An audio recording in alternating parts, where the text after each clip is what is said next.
event possible.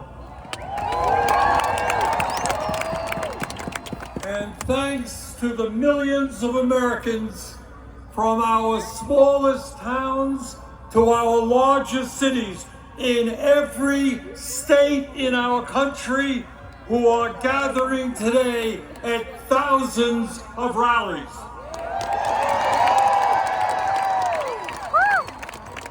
It is absolutely appropriate that we hold a major No Kings rally right here in the St. Paul, Minneapolis area. When historians write about this dangerous moment in American history, when they write about courage and sacrifice, the people of Minnesota will deserve a special chapter for themselves.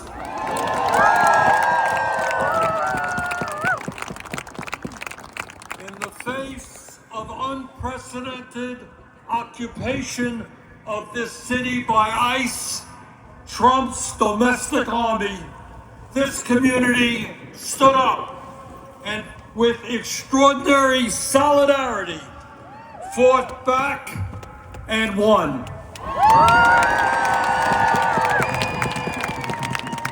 Minnesota showed the American people, and in fact the world, what democracy is about, what grassroots activism is about, and what standing up for the American ideals of freedom and justice is about.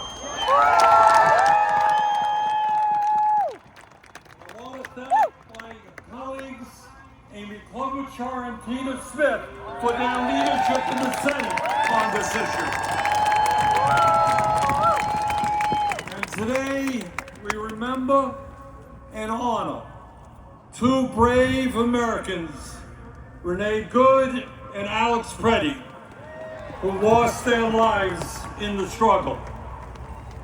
And we promise their families and their friends that these two heroes will not have died in vain.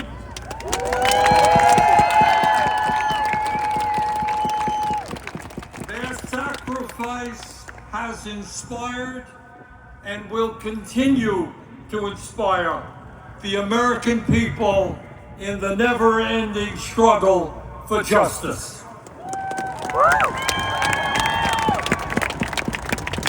As all of you know, we are living in an unprecedented and dangerous moment in American history.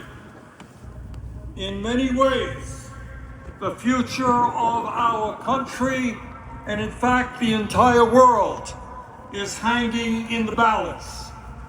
And the actions that we take now will determine what the future looks like. The choices that we face are clear. In the wealthiest country in the history of the world, at a time of massive breakthroughs in technology, we now have the opportunity to create a nation in which all people can enjoy a dignified standard of living, where we wipe out bigotry and hatred, and where all of us can live in peace and participate in a vibrant democracy.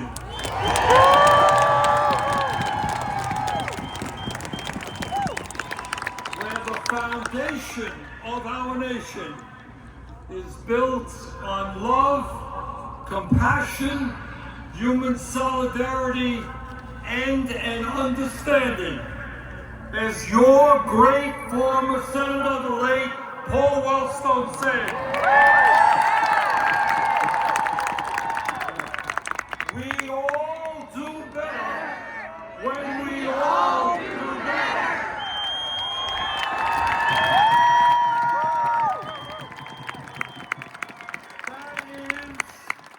That is one vision for the future, a vision that in my view the vast majority of the American people share.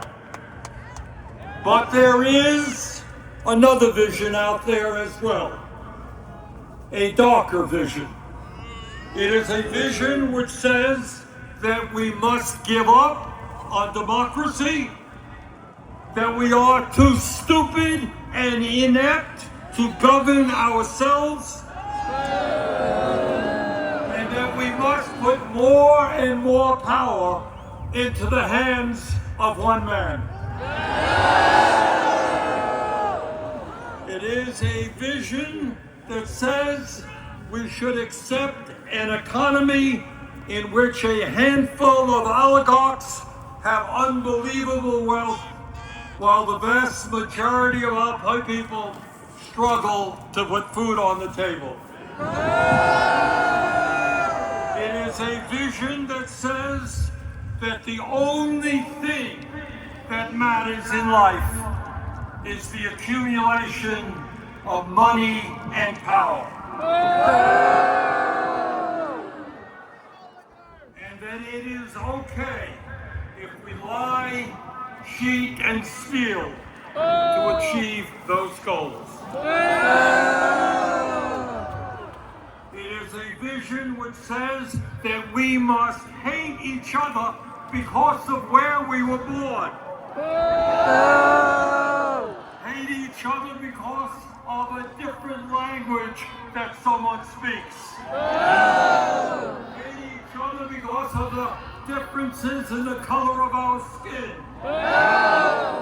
or our religion, or our sexual orientation. It is a vision that foments hatred and hatred and hatred, division, division, and division. It is an Orwellian vision which says that we must live in a constant state of fear, that we must always have an enemy, and that we must always be at war. No!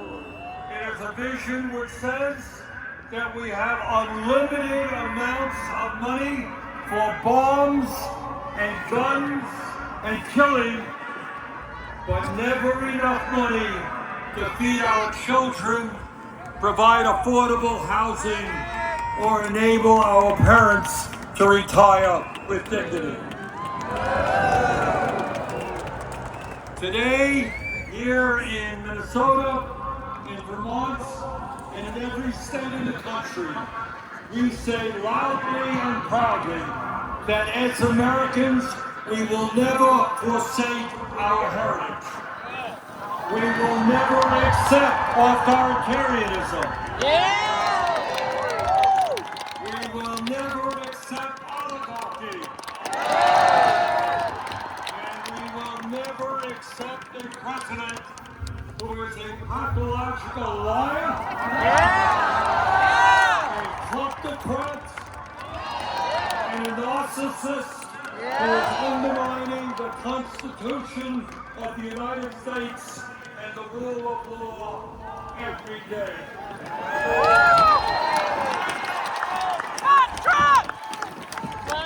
We will never accept government policy that gives massive tax breaks to billionaires,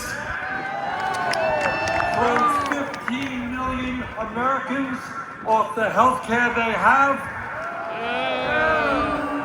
breaks unions, denies women the right to control their own bodies, and is pushing the planet closer and closer to a climate crisis.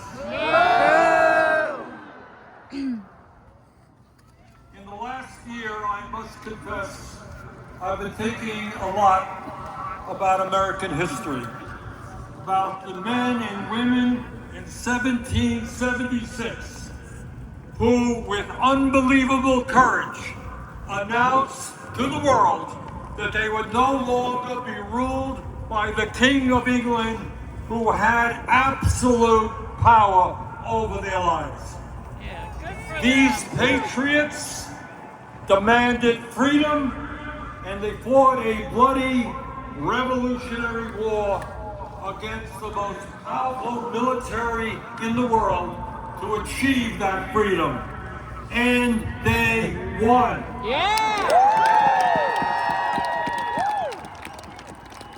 And after their military victory, they established the first democratic form of government in modern history. Yeah! In 1789, they said loudly and boldly to the entire world, here in this new nation of America, we don't want kings. Yeah!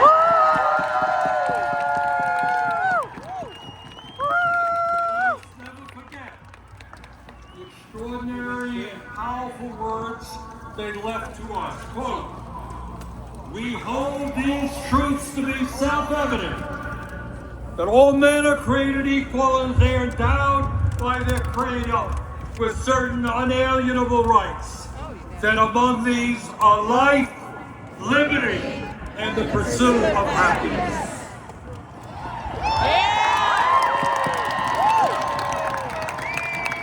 Today, in 2026, our message is exactly the same.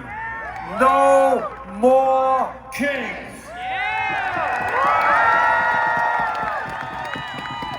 We will not allow this country to descend into authoritarianism or oligarchy. In America, we the people will rule.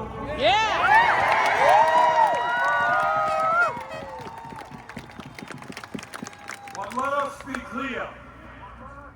This moment is not just about one man's greed, one man's corruption, or one man's contempt for our Constitution. This is about a handful of the wealthiest people on earth who, in their insatiable greed, have taken over our economy, have taken over our political system, have taken over our media in order to enrich themselves at the expense of the working families of our country. Brothers and sisters, never before in American history have so few had so much wealth and so much power. Never before in American history has there been such extreme levels of income and wealth inequality, with the top 1% now owning, if you can believe it, more wealth than the bottom 93%. Never before in American history have we seen the super rich expand their wealth so rapidly. Last year alone, after receiving the largest tax break in history, 938 billionaires in America, fewer than 1,000 people, became $1.5 trillion richer. And our president, honest Donald Trump, became over $1 billion richer himself. Never before in American history have we seen a ruling class within a corrupt campaign finance system spend so much money to buy politicians. In the coming midterm elections, the billionaires will spend many hundreds of millions of dollars to make sure that government continues to work for them and not working families.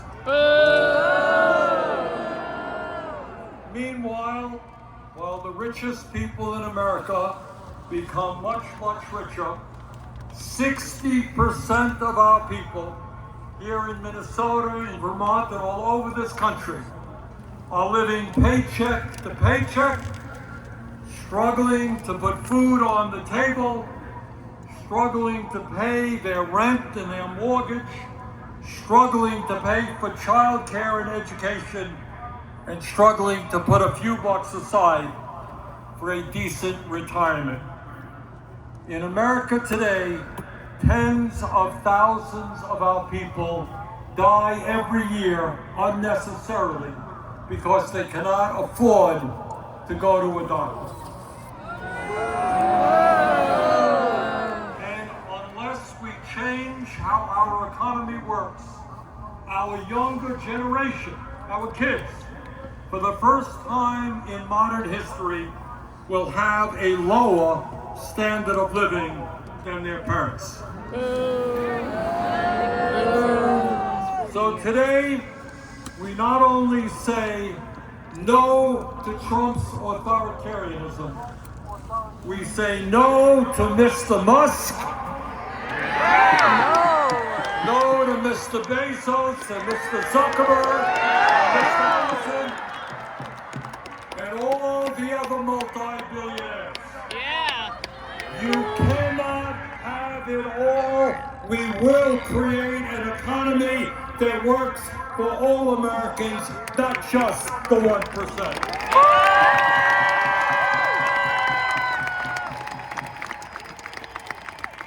Brothers and sisters, it is not just the authoritarianism of the Trump administration that we must combat. It is not just the oligarchs and their insatiable greed that we must combat.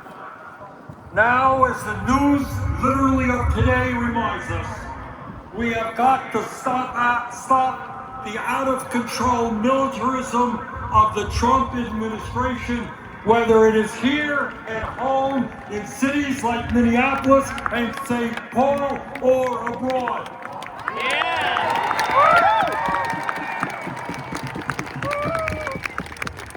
Let us be honest. The American people were lied to about the war in Vietnam.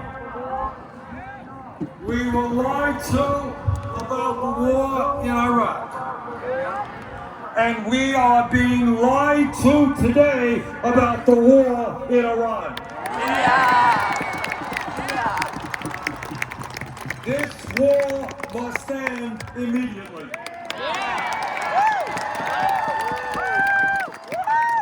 the last election, Donald Trump pointed out correctly the huge amounts of money that have been wasted in wars that should have been spent rebuilding America.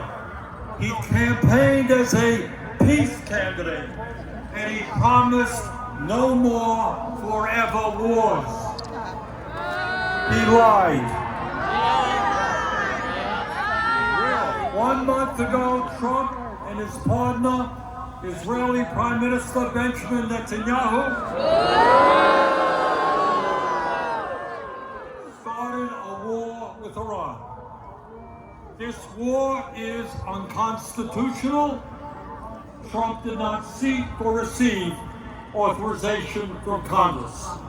This war is a violation of international law.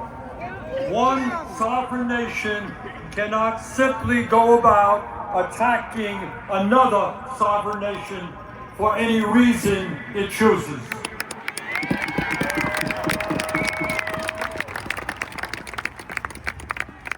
Since this war began, 13 American soldiers have been killed and hundreds have been wounded, including another 12 yesterday. In Iran, nearly 2,000 civilians have been killed and many more wounded, and 498 schools have been bombed by American and Israeli missiles. In Lebanon, more than 1,000 people are dead, and more than 1 million Lebanese people, 15% of their population, have been displaced from their homes. In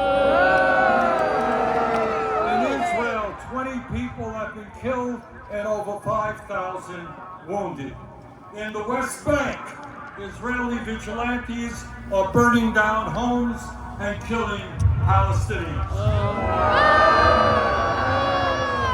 At a time when gas prices are soaring, when many Americans cannot afford the basic necessities of life, it is estimated that this war has already cost $1 trillion.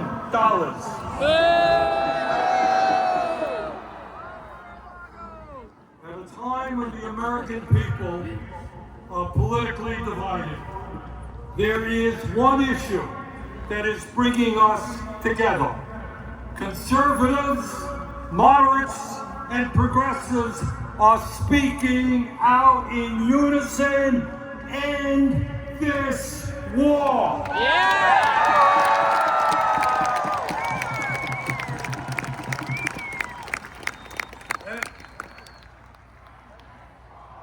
End this war! End this war! End this war! End this war! End this war! End this war!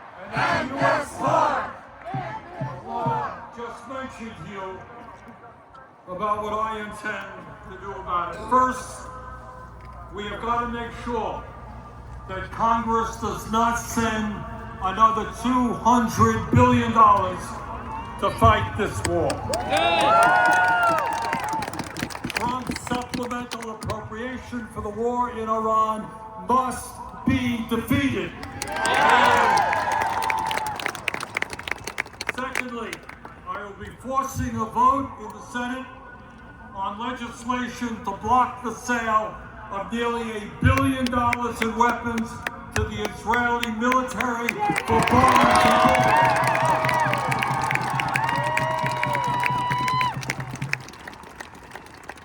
A nation, a government that has committed genocide in Gaza does not need more military support from American taxpayers.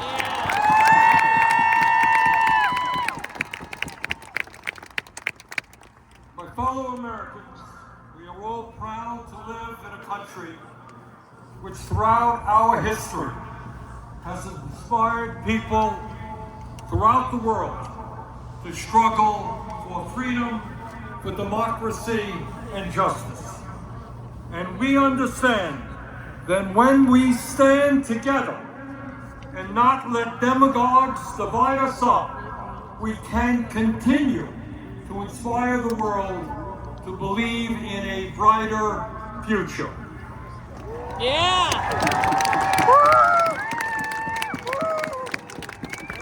Yes, we can create a vibrant democracy by ending Citizens United and not allow billionaires to buy elections.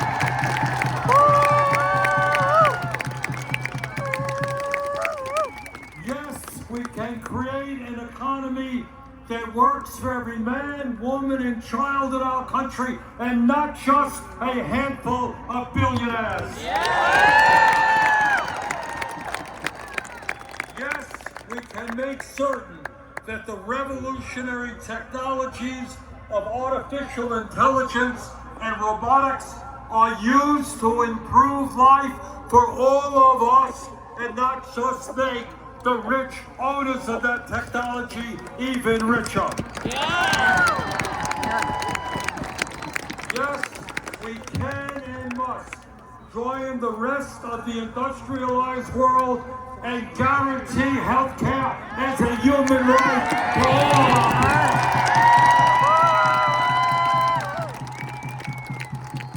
Yes, instead of spending $1 trillion a year on the military, we can wipe out homelessness and build millions of units of low-income and affordable housing. Yes, in the richest country on earth, we can have the best public educational system in the world, tuition-free from childcare to graduate school. Yes, we can expand social Social Security and radically improve our pension system so that every senior in America can retire with dignity. Yes, we can raise the minimum wage to a living wage and guarantee every worker the right to join a union. Yes, we can guarantee that every woman in this country has the right to control her own body.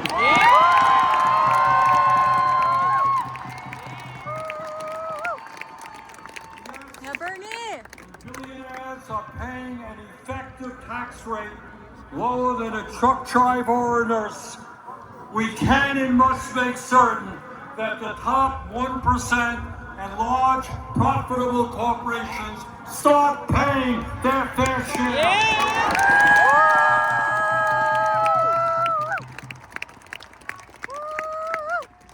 My fellow Americans, the establishment, including the corporate media and many of my colleagues in Congress, want you to believe that you are powerless. They want you to believe that you cannot change the status quo, that because of their wealth and their influence, there is nothing you can do to combat them. But that is a lie. That's a lie! Throughout the history of our country, when Americans have stood up and fought for justice, they have prevailed. The founders of our country did it when they stood up to King George. The abolitionists did it when they ended slavery. Working class did it when they stood up to their bosses and formed unions. The suffragettes did it when they demanded that women have the right to vote. The LGBT community did it when they demanded basic human rights. Time and time again, in difficult moments in American history, our people stood up, fought back, and won. They did it then, we can and will do it now. Today,